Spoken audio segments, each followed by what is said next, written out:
and welcome back to Map the Maze. Continuing, week 2 of Map the Maze Goes to the Movies is possibly, I think, my favorite depiction of how someone can see the opportunity post-separation and divorce to reclaim their lives, to reignite the passions that maybe they put to one side, to find a way forward in which they can really thrive. It is a funny movie. So if you know Melissa McCarthy, if you're a fan, you may have seen this movie already. If you haven't, and you're looking for an uplifting post-separation divorce movie, I think this might be it. So in the movie, she has been in a relationship for a long time. She had given up on her professional aspirations, on her education. She sort of leaves college before she completes her degree and has a beautiful daughter, and decides in the sort of heat of the moment, I think, to go back to college. And hilarity ensues. So if you are remotely interested in the music of the 80s as a way to reclaim power, this is a movie for you. I would say that the family mediation scene is possibly the worst depiction of mediation that I have ever seen on, on a screen. There are so many ways in which this mediation is an epic fail, epic. So if you are looking at this and thinking, oh my God, is that what family mediation is like? Please rest assured, it is not. And in fact, there are many ways in which this is not even, it's not a mediation. So on a very basic level, the first responsibility of the mediator is what we call convening, actually putting together, arranging the mediation, whether that's scheduling to make sure that you're going to be in the room when the parties are in the room. So this mediator doesn't appear for about 2 minutes. Figuring out who's going to be in the room. So in this example, the husband brings his new partner, the wife brings her best friend, obviously highly partisan tribe members. That's their job, that's fine. But it's not appropriate for them to be there. And additionally, there isn't consent. So it becomes quite apparent that the mediator hasn't actually convened the mediation so much as booked a room and told people where it is, but not actually bothered to figure out who's going to be in the room, who's coming, who has consent to be there. So in a real mediation, third parties are not able to attend mediation unless both parties and the mediator consent. So if you are thinking, I would like to bring a support person, and I have seen people bring a friend, bring a parent, bring a counselor, bring some kind of mental health professional, then check with the mediator. Let the mediator know that you'd like to bring somebody and make sure that they can get consent from the other party. So if the other party consents, fine, they can attend. And generally the mediator will also want to either have them sign the mediation agreement or at least a confidentiality provision, or they'll explain this process is confidential. You are here as a guest. So therefore I need you to comply with any ground rules. And I know certainly when I have third parties attend that they're not to speak unless they're spoken to. So they're sort of Victorian children. Because the reality is this mediation is about the parties.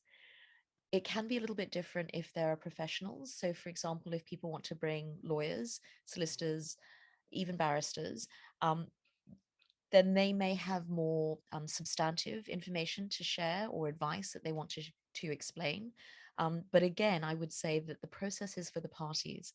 And so the communication needs to be primarily between the parties as opposed to having lawyers advocate during the mediation session. Lawyers can advocate in court, that's their job.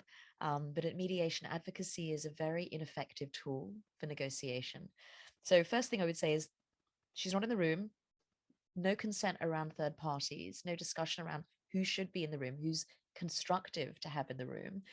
And then she does a very strange, I guess, kind of ground rules speech. There's no welcoming people into the room. There's no saying, look, this is what today means. This is an opportunity for you guys to find a solution to move ahead with this separation. None of that. She just launches straight into, you will not do this. You will. It's very, from my perspective, dictatorial. And she also says, you will direct all comments to me, which is interesting. So I guess sometimes in mediation, we say that, and often it's at the very beginning. So when we're working with parties to create an agenda, I will say to parties, just tell me from your perspective, what are the questions that need to be resolved? And that's deliberate. That's because I want them to just focus on giving me the information, not focus on all of the emotional content around that, but just tell me what it is that they need to get resolved. And that's the same for both parties. The other reason we do that at the beginning is also that once someone has said, well, these are the issues, these are the 5 issues I think are important, I then want the other person to tell me what are the issues they think are important without necessarily starting, some people do, to respond to what the other person has said. I want them just to tell me from their perspective, what are the issues? And so again, I'll just say, it, rather than respond to what party A has said, please just tell me from your perspective, what are the issues that you think we need to talk about?